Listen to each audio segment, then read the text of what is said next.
Welcome, ladies and gentlemen, to the Magic in the Midwest podcast, the most magical podcast in the Midwest, starring USA Today best-selling author J.B. Michaels and his more successful wife, Ashley Michaels.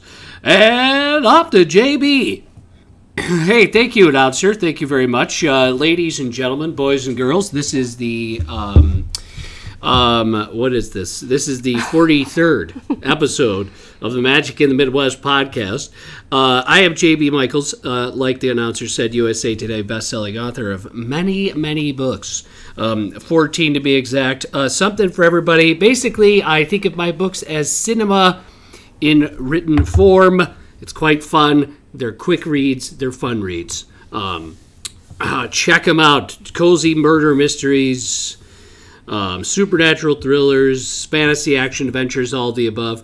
Also, ladies and gentlemen, I also work in insurance, so if you need anything, home and auto, anything quoted out, just let us know. I can help you with that. And Ashley, anything else to add? No, just that I'm here. Hello, everyone. I already said you're here. Yeah, but normally you let me speak, like say hello and. Right. Well, that's why I just. So said I just said hello. Okay. You are an idiot. You are a big time moron. Okay. Anyway, so I am because I married you. Yeah, right. Whatever. Okay. What are we talking about today, baby? So also, ladies and gentlemen, if you want double the eps, Magic in the Midwest podcast.bandcamp.com. Thank you so much to our subscribers. We really appreciate you guys. For as little as $3 a month, you get double the eps, double the banter. You should and talk bickering. a little bit about what those other episodes are about. A lot of the other episodes are about, we do attraction smackdowns, like which ones we like better, like Big Thunder versus, Space Mountain or something like that. But we also do our top fives, our top threes. We do a lot of lists on that, Bandcamp exclusive. We do lots of different fun things, and it's a little looser, a little less formal. Not that this is that formal, but it's just more, laid back and kind of goofy. But it is, like you said, you get literally double the episodes. So although we say this is 43, it's really 86. So And boy, does it feel like it. Boy, does it feel like it. Look at your face across the table all the time. My face is very cute. Right. So basically that's what you get. You get some really fun stuff. You get our we talk a lot about like just our rankings of things, and of course, we debate. We debate which attraction is better. I'm always right, and that's usually the case all the time. Mm-hmm. So, yes. So, we are going to now talk about back to Animal Kingdom, and we're heading from Asia over to Africa. Okay?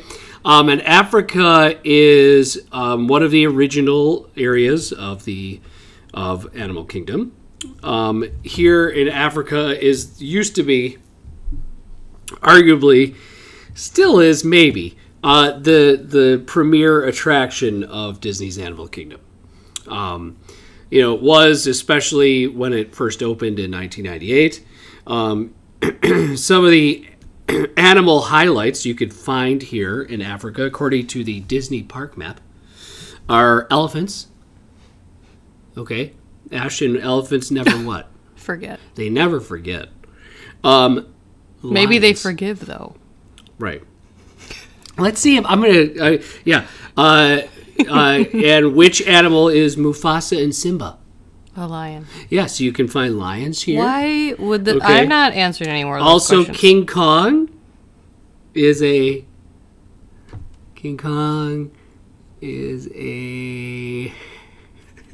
She doesn't know. I said I'm not doing it. She doesn't know. A gorilla. I think everybody just because knows that. she doesn't know that. Giraffes. I'm not taking the bait. Okay, your animals are here. Giraffes. Everybody is super laughing out Super loud. long necks. super long-necked Oh, animals. you're cranky today. Super long-necked. Will you just go through the list of the animals? Mammals. Hippopotamus. That's your animal. Yes, the most dangerous land animal. And the biggest. And the biggest. No, not the biggest, you moron. Elephants are bigger than hippos. Get a grip. The colobus monkey. The okapi, which are sort of like deer. Tarantulas. They're on the thing? Here. And then piney woods cows. Ooh, Those are what they list on the park maps. That's terrible. Apparently, you can find some tarantulas. So of course. Well, it makes sense. I feel like there's tarantulas aren't bigger spiders like that native to Florida Africa? too? I don't know. No, I don't think so. Not tarantulas, but bigger spiders. Bigger bugs, yeah. Yes. Including spiders. Right. So yes. Right. Okay, so basically, if you walk into Africa, you've got the Harambe. Basically, another way to refer to the park. This section is to call it Harambe, because Harambe is the name of the market. Okay, the main area that you're walking around in is the village of Harambe. Yes. Which is cool. It's got some, really kind of unique buildings. It looks weathered. It looks old. It looks like it's been there for centuries, right? So it's a very cool. Like one thing you also notice is like some of the power lines and the telephone lines have like all these like a bajillion different like wires and cables on them. So it looks sort of like right, which was done purposefully, right, to look like it wasn't designed. Right, it was right. Right in some major city. We're supposed to be in a Harambe village, right? We're supposed to be in an African-inspired village. So yeah, pretty neat area to be around and to check out. Usually in Africa, you have street performers. Okay, there's usually drums, there's usually dancing, there's usually fun shows that you could go see while you're just walking around there. So what are the characters that are usually over there? Do you know? No idea. I don't remember where we saw Kevin. That wasn't where. No, that wasn't where. I don't know. But Kevin we saw in like Discovery Island, I think. Yeah. Yeah. Yeah, I don't know. I don't really remember any characters. I think I've seen, come to think of it, I've seen Baloo. And I've seen King Louis. That makes sense. Yeah. I've seen King Louis over there, which is kind of neat. You don't really see King Louis that often. So I saw King Lou over there. Did you see King Louis over there? I did. I saw King Louis over there. I totally did. Okay. And so the safaris. So here's the attraction. Obviously, this is the main attraction, right, of Kilimanjaro safaris. It says, take a safari ride through the lush African savanna to search for lions, elephants, giraffes, and more. And this is a 22-minute long attraction. Pretty cool. It is pretty cool. Yeah.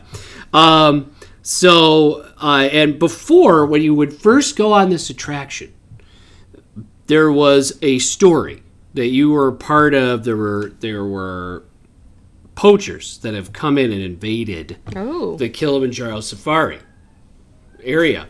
Okay? Mm-hmm. And Big Red, the elephant, lost Little Red, the elephant. They got separated.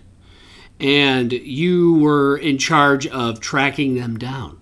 You were in charge of tracking down Little Red. When did that story go away? I think it went away probably, a few years ago, maybe like 2010, something like that. I feel like I get it. I mean, I'm sure it was cool, but I also think it makes sense that you're like just on a safari. Right. And you're not like on a mission. Right. You know what I mean? Because the safari by itself is a really cool thing when you think about what you're experiencing. Yes. So to kind of like give you an idea, I mean, this legitimately, you're on big trucks with a lot of people, and you are going through a legitimate safari, like Disney Imagineering, Disney architecture, Disney landscape architecture is really amazing. what they were able to do. Oh, yeah. I mean, you legit feel like you're on a safari in Central Florida. I mean, it's crazy. It is. Yeah, I mean, the animals are not behind fences. They're not behind, they're not behind any sort of barriers. They're just there. Not like barriers in the sense that anyone would think. But yes, there are like, what is that called? Like moats. Yeah, there are moats that kind of separate you. But for the most part, like I've literally been on... But you can't see them. Like they're strategically placed. Yeah. I've been on safaris where rhinos have been in the middle of the road. Yeah. Oh, yeah. I mean, yeah, the moats don't, awesome. It's awesome. Separate you completely from the animals. Honestly, I'm always, like, a little scared when we've done that, and I just, Yeah, I mean, it's a little... just because you're in the midst of... wild animals. Where you're not, Well, they're not in the wild, I guess, but yeah. No, I mean, right, but it still is, like, just to see a lion or, you're like, whoa. Yeah, yes. Yeah. And the lion section's kind of neat. It looks sort of like Pride Rock, right? They kind of get them up higher. Usually the males are asleep, and, the lionesses are... Yeah, the male lions, like, sleep 22 hours a day. Yeah, something ridiculous like that. It's almost like husbands. Right. Funny. The women do all the work. The female lions. That's right. Anyway, so... Yeah, but it is really cool. Wait, now, are you going to do your little imitation of the song and the cue? Yeah, I mean... This song is an earworm. It gets stuck in my head every time we go to Animal Kingdom. JB used to hum this. It's more of like a hum that you do. It's more like a chant. A chant, and he did it the whole time I was pregnant with Harrison. Yeah, I kind of like... Oh my gosh. It was soothing, like to my stomach. Soothing music for Harrison. In utero. Are you going to do it? Yeah, it just goes like... boo, boo, boo. Boo, boo, boo. It just repeats. Oh boo, boo, yeah, and he would do that over and over and over again. Boo, boo, boo. I love it. I was super relaxed. Yeah. No, I wanted to shoot you. Oh, come on. You loved it. No. So, yeah. Yeah, no, it's just a really great... It's a really, this attraction, I don't think it's... Here's the weird thing. I don't think this is anybody's, like... I mean, I'm sure there are people that this is their favorite attraction. I'm sure there are. Yeah. But it's not like a blockbuster, right? For most people, it's just not, right? You know what? I understand that, because it's not for me either. But like I said before, when you stop and think about what you're actually experiencing and how else would you experience that? Yeah, I mean, it's kind of You know what I mean? It's a lot. It is. Really cool. I mean, safaris themselves, actual safaris in Africa, cost tens of thousands. But here's the thing for me, I think. While that's really cool, I really don't have any desire to do a safari in Africa. Right. Ever. Right. So to me, it's not... For you, it doesn't matter. I'm like, if we could pick not to do something, I don't have to do it every time we're there. Right. And if we were to wait, like, depending on the wait, I'm like, I don't need to do this. You don't really need to do it. Yeah, I think I personally feel like this is a must-do for Animal Kingdom. Oh, no, it is. Especially if you're going... But you don't have to. No, I think it is if... You've never been. You're going to Disney, only a few times, or just once. It's definitely something you need to experience, I think. And for me, it's not about the ride not being, or the attraction not being entertaining or anything. It's just a preference thing. I don't really have anything against it. I don't think it's bad. I just, I don't know. Right. You're like Willie in Temple of Doom. No, I'm not like Willie in any capacity or way. I don't know. I'm not taking the bait today. I don't know. You're definitely not Harrison Ford ever. You're giving Kilimanjaro Safaris like a C. You just don't like a... No, I'm not giving it a 6 out of 10? Or? No. What do you rate it? What do I rate it? I rate it like a 9 out of 10. That doesn't make sense. No, it does, because of what I think it's a great attraction. It's just not something I need to do every time I'm there. That doesn't mean I think it's rated a 6 out of 10 or a C, because you keep going back and forth on your rating systems. Don't argue with me just because you're in one of those moods. I'm not in one of those moods.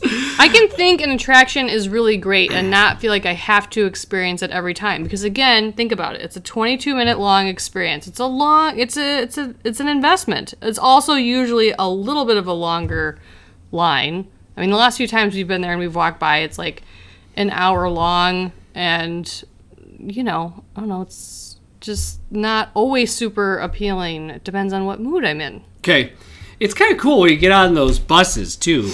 They kind of give you, like, there's like a diagram of the different animals that you see out on the safari. So you kind of can, look at that drawing and then kind of look back into the actual safari itself and see if you can find those animals and identify those animals. Something fun for you, and your kids.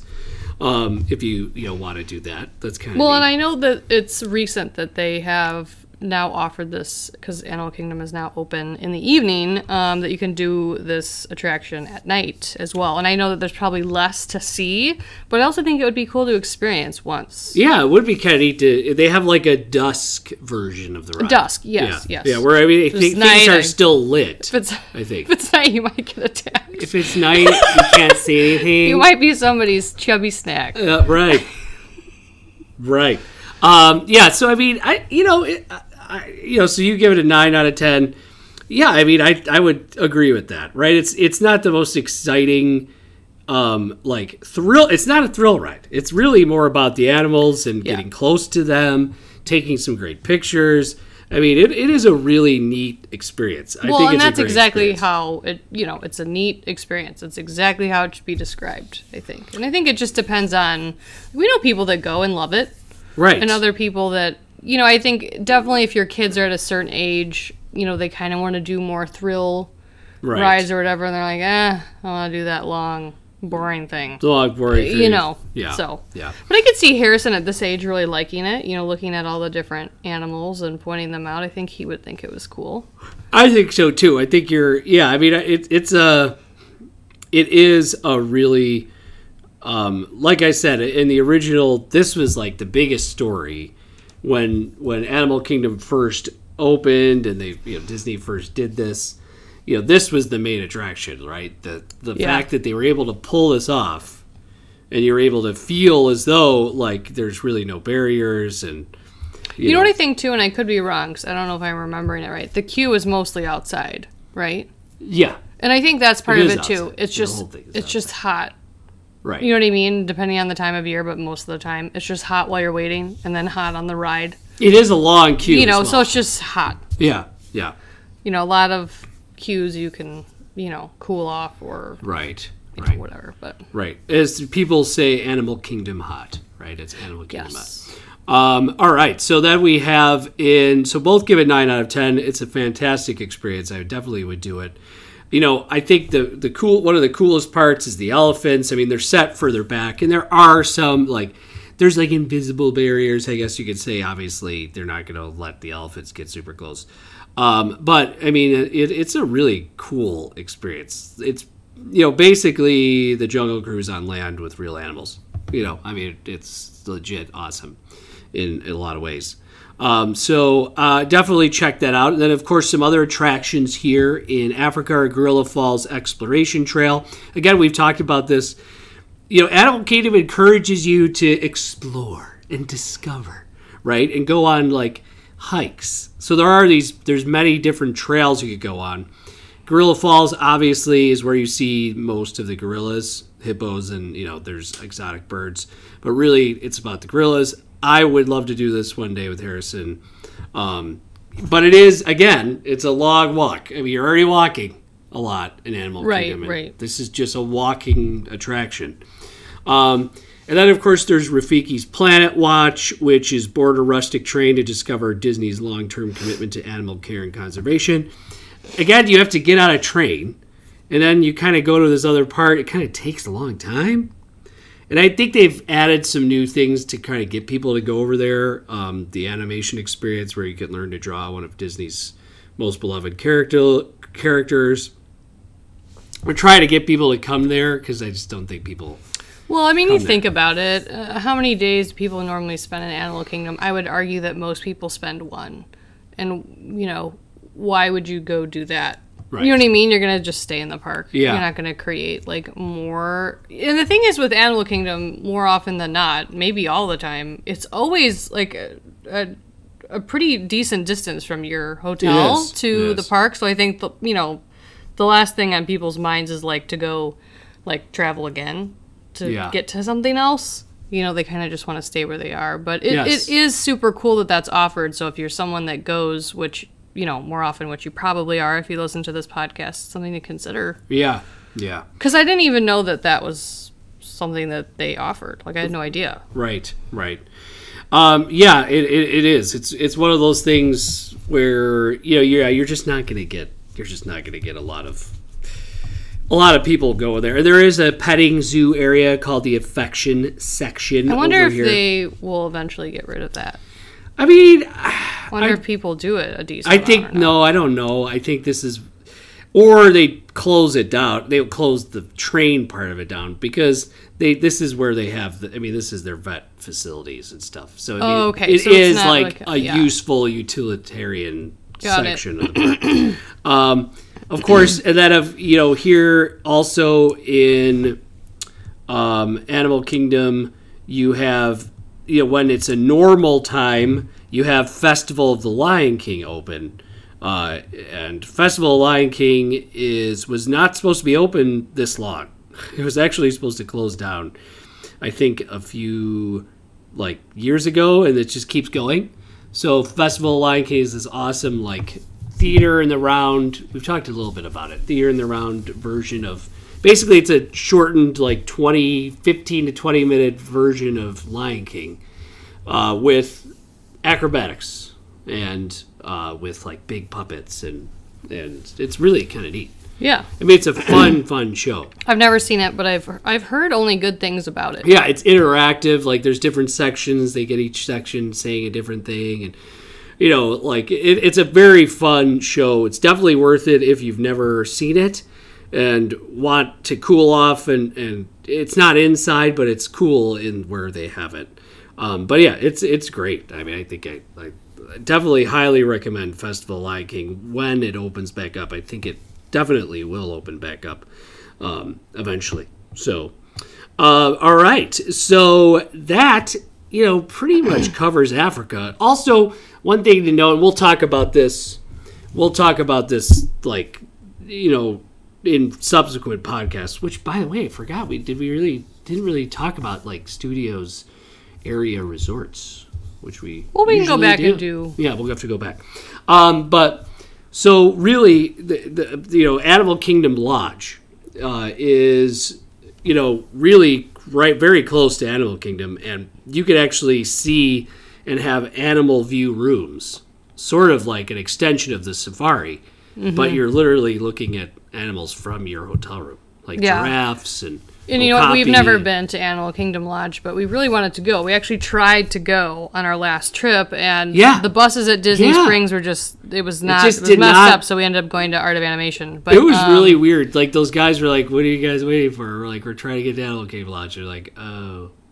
It was just and there was 2 different bus stops listed, and then both of them are wrong, and then it wasn't going to come for 2 hours or something like that because the schedule changed. So, we just pivoted and went to Art of Animation, which was also really cool. But I've heard nothing but great things about Animal Kingdom Lodge. Obviously, the only drawback is that it's a little bit further away from everything else. But people say, people we know well stay there a decent amount and they love it. Yeah. And I know some of the best people love the dining at Animal Kingdom Lodge. They say the dining there and the quick service both very good, and just being able to wake up and see the animals if you have the safari view is just unbeatable. Yes.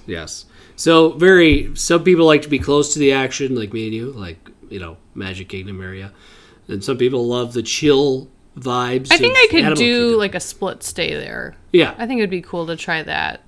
Well, because you are time is important. And then plan the days to we could go into Animal Kingdom twice or something. Yeah, the All Stars are right by Animal Kingdom as well. We'll go into that. Yeah. And then of course In 2017, I think it was 2017.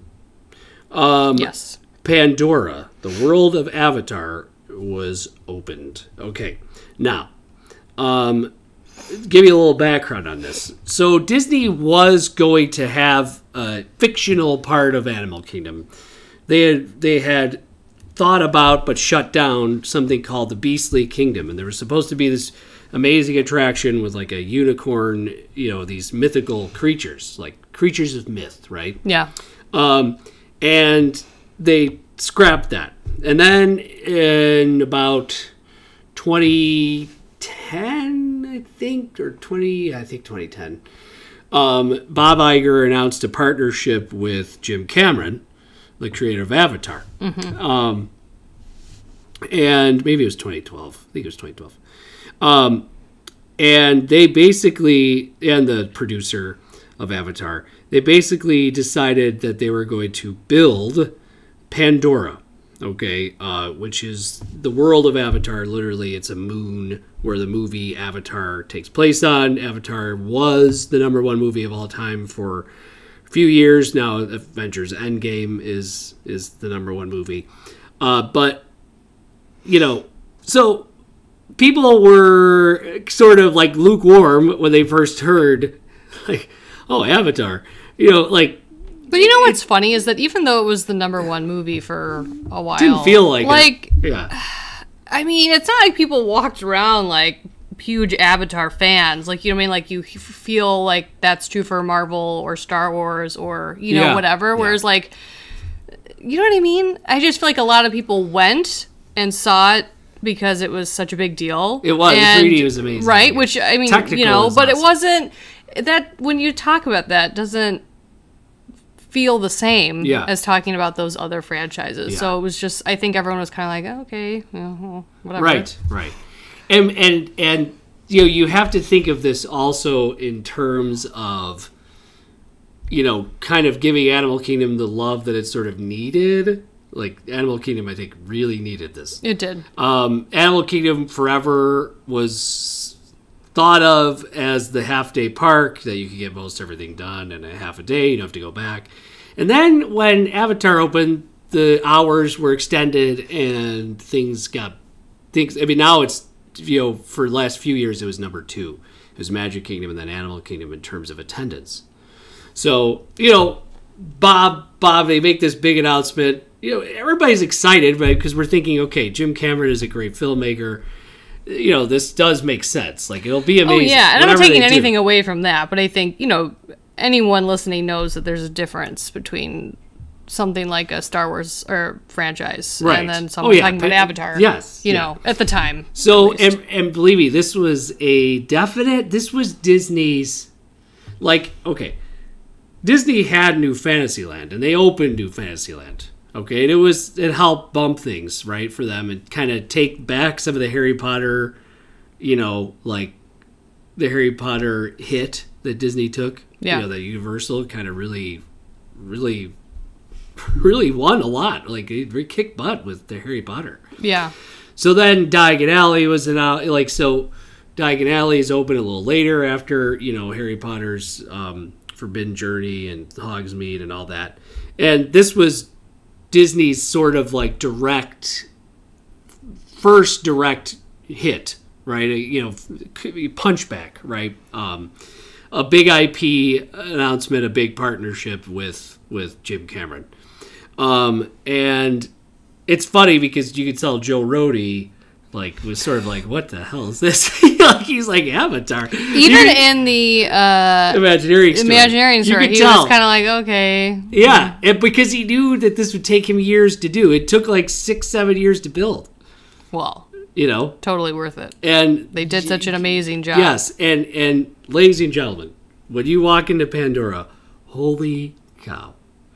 Oh yeah, holy cow! It's breathtaking. I think it's amazing, and it's also a totally different experience at night, which we can go into. But it's so cool. It's so cool. Bioluminescent, yes. It's just pretty, and you feel like when you walk into that land, everyone is just sort of walking around and taking it feels in. More chill. And, yeah. Yeah. It's a calming atmosphere, right? It's also because a lot of people are in line for Flight of Passage. Right. Which, by the way, that Flight of Passage queue literally sucks up probably a third of it's huge. Park population. I mean, it does. It's crazy. It can hold 4 hours worth so of to give people. you sort of the floating mountains, literally in Avatar there's floating mountains. Disney pulled it off. They made floating mountains. Mm-hmm. And it looks so good how they did it. I mean, it looks really great. It's amazing. Beautiful waterfalls. Everything is alive. There's music. There's you just hear creatures everywhere. It feels alive. The ground lights glows. up. Glows. Yeah, Yeah. at night. And I mean, there's a great Disney photo pass which we took. Right, we took one right there with right by the floating mountains and these waterfalls. It looks amazing. The pictures. Oh yeah. I mean, Avatar, the Pandora itself is an attraction. And what's weird is you and I sort of I think we have an appreciation for that, right? We're Disney fans. And we just know that Imagineering just knocked it out of the park, right? I mean, it's just so beautiful there. It's so great there. I don't know. I wonder, I just feel like a lot of other people don't stop to take it in, right? They just sort of run to the attractions and run out of the attractions, and that's it. Yeah. I really feel like this place, guys, you really need to just enjoy it. The actual land itself, I think, is an attraction. Yeah, I agree. So, check out the different passageways, the different walkways. There are places where people just don't go. Right? It's not. Yeah, there's these little paths off to the side. Yeah, they kind of go, where there's other things to look at. And what's funny is that I tried to take a few pictures with my phone last time we were there, and nothing on my phone looked made me feel the way I felt when I was looking at it in person. You can't show someone else how it feels to be there through a picture. Yeah, you just have to experience it. It's so cool. It's just it's awesome. Especially, it was at night when I was taking them. It's just awesome. Yeah, it is. It is. So, and arguably it's one of the best quick service places is here too, is Satuli Canteen. We'll go into dining. I do want to say real quick though, if you're over there, it's definitely crowd heavy. A lot of people in Animal Kingdom are in Pandora. Right. And then the other big group of them is by Everest. Right. And I feel like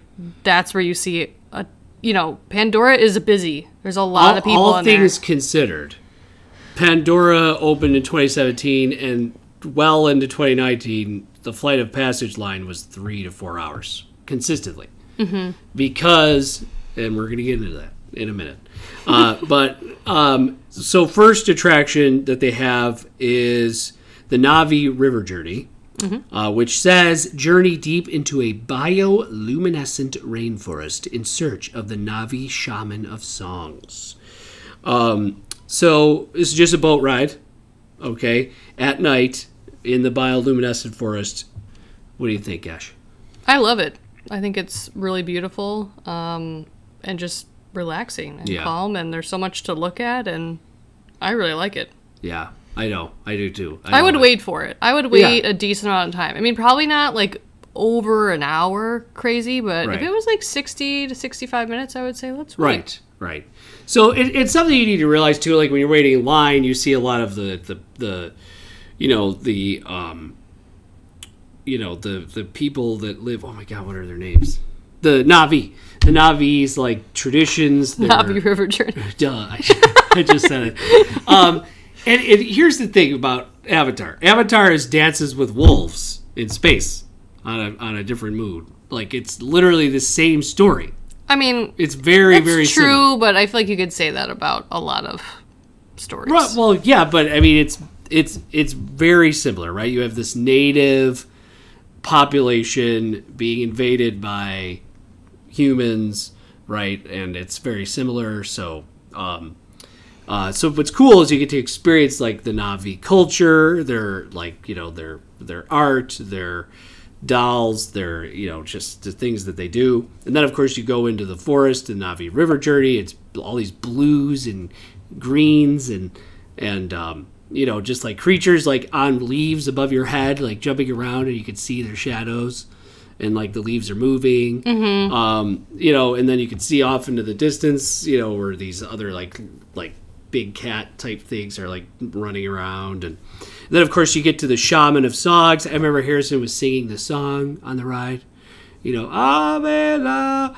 Avela, and he was just singing Avela, Avela when he was little. It was really cute. And then you have this amazing animatronic, like the shaman of songs. The animatronic on this ride is just whoa. Like she's very fluid. She looks very real. it's crazy for it being an animatronic. I mean, it's awesome. Yeah, it's awesome. I think it's really neat. Some people probably think she's scary, but I think she's neat. What? I get a little freaked out. But that's not because of like, it's just. It's like it's almost too real. Like I don't know what I mean. It's almost like off-putting because you're just like, is that? Yeah. Yeah. No, I get it. I understand. So you have this incredible experience, in Navi River Journey, and it's a short ride. I mean, it's only 5 minutes, 3 to 5. I mean, 3 minutes, 5 minutes. No, but it's not super long. It's not super long. It's pretty short because most of the budget. Most of the awesomeness was put towards what was called Flight of Passage. We did this first on a Moonlight Magic at DVC. We did. Yeah, DVC has those special events, the Moonlight Magic events. We still had to wait an hour, but that was significantly less than 3 hours. What it would have been. Yeah. Right. So the map says you have to be 44 inches. You fly on the back of a mountain banshee during an exhilarating 3D ride above this vast moon. The vast moon being, of course, Avatar or Pandora. Okay, so Ash. Yeah. Talk about the queue, I guess, first, right? I guess we should talk about the queue first. All right, so the queue. You got to talk about the queue. The queue goes from being outside. Okay, so you're outside, the water falls out around you, you're walking around, you're walking like underneath the floating mountains, there's waterfalls, it's beautiful, it's very lush, it's outside, and then you go inside, and you're actually inside the humans, like, station. Yes. Okay? And there's actually there's a room with a bunch of turnstiles that were closed off when we were in line, because it was a separate event, but I think most of the time that's full. Yeah. So you have this different... you've got like a different sort of, different things. You have a cave of where banshees live. Okay, so like you have this area where there's cave paintings the Na'vi had done in honor of the banshees, and like there's and then it sort of transitions back into the industrial area. And then you go into this lab, and there's a Na'vi in like a tube of water. Yes, like he's like huge. He's like life size. And he's like floating, and he looks super real, and it just looks awesome because it's one of those. What was I going to say? It's one of those like animatronic. It's like lifelike, and it's just I don't know, whatever effect they did to use that is was really neat. So, and then of course you get into this other area, then there's like this long corridor, and it's all gray, and that's where you're like loading in, and you're bonding with your avatar. And I will say that the loading process feels long to me. Like you kind of go into one room and you're bonding, and you have to stand on this you're specific spot, bonding with your avatar, and then your banshee. So you're like getting an avatar. So you're like in one room, and then you go to another room, and you kind of do the same thing. Right. But it's cool that you do that because it kind of breaks up the wait, but you still have a little bit of time even when you're first going into the first room, because you have to go through that whole thing and then go through the pairing, with the banshee too. Until it's your turn to try it. And I can also tell you that it's a little intimidating, kind of, when you... Like, the rooms are small, and then you're in there with people you don't know, and then you go into another room. And then when you exit that second room and you walk over to where you'll, like, get on your banshee or, the ride, it's like dark in there, and it's you can't really see like the screen where you'll be looking in front of you is there's doors that it's like closed off. Yeah. So it's kind of strange. It's like this dark room, and it feels a little ominous. Yeah. Like, and I could see how kids that would love the ride and are tall enough would be a little freaked out because they're kind of like, and then you get strapped in. And you're not sitting in a normal, like, how you think, it's not like any other attraction. So it's almost like you're sitting on a horse, kind of, right? And then you're kind of leaning forward, almost like a motorbike. And then they strap you in so you can't move. So your legs are strapped in, and you're kind of leaning forward. But you're just looking at this black, like, blank screen thing in front. It's not even a screen. It's just like these two closed doors. Yeah, and you're just like, they're just getting strapped down. You don't know what's about to happen. And you can't see the person strapping you in because they're behind you. Yeah. So it's and then you have these glasses on, and you're kind of in what feels not an uncomfortable position, but it's unnatural, like for a ride. So it's just... It was an experience the first time. Yeah. Okay. Yeah. So Ash is doing it, and our little niece and nephew, like, they were freaked out because they thought they turned into the Na'vi and were blue. I mean, and their parents did not comfort them. They probably just like, shut up. But anyway, so it's an interesting. It's this. Okay, and then you're loaded in. Mm-hmm. And I don't care who you are, okay, how tough you are, what you've experienced in your life, you are not ready for what is about to happen. Well, not only that, but also, like, I feel like it's really loud. I don't remember for sure, but I feel like things get really loud, and then, like, the screen opens up, and all this stuff starts happening, and it's almost a little scary. Yeah. Oh, yeah. Because you don't know what's about to happen. You're frightened. Yeah. Because you're on a banshee, and you're about to fly. You can't move. You're, like, loaded in. It's just, it's... Ladies and gentlemen, then you start to feel the banshee breathe on your legs.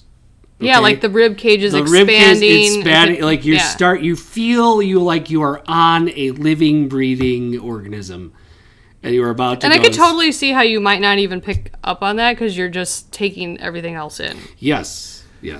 So it is, just, you're just kind of blown away. You're just blown away, and it's. Then you start. It opens up, and Pandora's there, okay. And then you just start this flight. You just start flying, and you're led by one of the the main characters on Pandora. The one who says "Sabako," and then you start flying. And I'm telling you, there's just nothing prepares you. Nothing prepares you. You guys, I'm going to tell you right now, as the Eeyore that I am, I had heard several people in our own family talk about how great this ride was. And how it was their favorite ride, and they would wait 17 hours for it, and it was so great. Yes. And I was like, this is just like the new ride. I refuse to just like it because it's new. I really just don't believe all the hype. Yeah. And then we got on it, and I was like moved to tears. Yeah. Which is not something that happens to me a ton on this ride. It's exhilarating, it's emotional, it's not a short experience. No. And that is something, that's pretty great too, that it's not just like 90 seconds and you're done. Yes. I love that ride. It is amazing. And it's so cool. If you have the chance to go on it, do it. I'm telling you right now, if you're a person who doesn't have Fast Pass, or like you don't have it, or you've never done it, or you don't want to do it, even if you don't have Fast Pass, wait in the line. If the line is 3 hours, wait. I'm telling you. I would say that too. It is worth it. It is absolutely worth it. You go on it and you're just okay. You're absolutely blown away. I was like just screaming and yelling the first time. Oh my gosh, you guys are Ash so ticked. No, I want to, because he was putting his arms up like into the side and it was blocking my view and he just didn't care. And then you were shouting and I couldn't hear what was going on. And everyone else down the line was looking at me. and you will not do that again. You don't ruin someone else's visual ruin experience. You did, and if you do it again, you will die. All right. So anyway, she still loved the ride, obviously. So no, not that time. Right. The second time, I liked it much better. Stop. You were horrible. That was horrible. You don't ruin someone else's experience. You did. You're just the whole line was ticked at you. No. You don't act like that. They were not ticked. It was embarrassing. Anyway, so getting back to the positiveness of the podcast. Waited forever just to have it ruined. Right. So it's that was when we waited an hour. But yeah, Still it's an incredible. Stop it. Shut up. Ruined it. I won't ruin you. Do it. Now, let's do it. So, there's a point in the ride where... I don't feel like we should talk about... I'm not talking about specifics. I'm just saying there's a point in the ride where, for some reason, and, you can't really tell, and this is on the Imagineering story, so it's really not spoilers. Like, for some reason, Ash has already touched upon it, but there's like a key part where you just start to get really like it just touches you emotionally. Some sort of like sensory experience that releases something in your brain that just makes you emotional, whatever it is. And it's just exhilarating. It's a combination of the music and the visuals in front of you and the movement of the ride. And there are parts that are, like I said, really exhilarating, and it's more thrilling. And then other parts where it slows down. It's a really good balance. And I'll be honest, I never got motion sickness on it. I got a little motion sickness on Harry Potter's Forbidden Journey, but I did not get any. See, I don't really get motion sickness. My parents do though, and they both went on this ride, and they were both fine. Yeah, they so both. Pretty cool. They went on it twice in a row. So yeah, they did. They were like super pumped. Because when you do like the child swap, you can actually get. There's like some rule where you get to like bring two other people again. Yeah. So like two people from your party. So they went again. It was, I looked over, cause the second time I wrote it with your parents. I looked over at your parents just to see their reactions. And I've never seen, they both just had these just your dad was smiling ear to ear. And I think too, they went on with me. Happy. So JB and I went on the night, one evening for Moonlight Magic, and then when we were in Animal Kingdom again, I went on with Mom and Dad because Harrison was not tall enough at the time to go on the ride, and you waited with Harrison, and then we switched, but because two people could go with, they went with you, and I think they loved it the first time, but you could tell they were little leery because of everything I talked about, and then with you, they were like, this is so, they knew what to expect when they went with you. And so they really, fully enjoyed it without freaking out. Because my dad had also had hip surgery, and I think he was worried about being strapped in and being uncomfortable, and they kind of knew what to expect the second time around, so. But yeah, Dad loved it. Mom did too, but yeah, they were super happy. They wanted to go on it again. Yeah. So, and your dad, it was funny. He was like, Soarin', best ride. We're never going to top Soarin'. Soarin's definitely the best ride. And then he went on Flight of Passage. He's like, holy cow. Okay, it's better. Yeah, okay, it's better. So, we could continue to talk about Flight of Passage all day. We could have just done a whole thing on Flight of Passage. But highest marks go to Flight of Passage, Yeah, and for those that are curious, it is the same, technically, kind of the same ride setup as Soarin'. Yeah, similar in ways. Similar in ways. Yeah, different ride vehicles, but very similar. Yeah. Definitely. But it doesn't matter because it's absolutely incredible. It's a must-do. When I got off of it, I'll be honest, I had never experienced something like that in my life. That was just... Yeah, they did something new there. They did something that I was just so incredibly touched by and just blown away. Blown away. And this is, the magic of Disney. There you go. Right there. That's another reason why we love going there and have a podcast called Magic in the Midwest. Because, that is just incredible. Incredible. So can't wait to go on it again. Yes, definite must do. So 10 out of 10 for both of us for Flight of Passage. It's actually it's so good. What do you give Navi River Journey real quick? What, 8 out of 10? I would give it an 8. And you know what I just want to say? I mean, I know we've already said this, but there are a number of reasons why you might love a ride. You know, like I love Dinosaur and a lot of other rides. But Flight of Passage is one of those rare, unique gems that just is so good in every way. And it's just more than you expect it to be. Right. And so you got to do it. Yes. So we didn't give any spoilers, but it's just definitely do it. So Navi is an 8. I'll give Navi River Journey an 8 as well. I think it's great. I think it's really unique. But yeah, Pandora was obviously a fantastic way to expand upon Disney's Animal Kingdom. I think it fits really well. I think this thesis of Animal Kingdom aligns with Pandora and the movie's point, the point of the movie. And also one of the other premier, kind of cool experiences that you could go to you could actually get a Banshee, like a puppet, and there's this whole experience where you're, kind of connecting with your Banshee. You could buy a Banshee, and you pick one out in the nest, and it's really kind of neat. So that's one really neat thing as well, as far as merchandise is concerned over there in Pandora. But yes, so today we talked about Africa, and we talked about Pandora, and anything else to add, Ash? No. Yeah, so please rate and review us on Apple Podcasts, Spotify, Stitcher, or wherever you guys download your podcasts. We would love that. Reach out to us. Let us know your thoughts on Flight of Passage if you've been on it. And, or if you have any questions about it, just let us know. Mm-hmm. All right, so from the Midwest, see you later.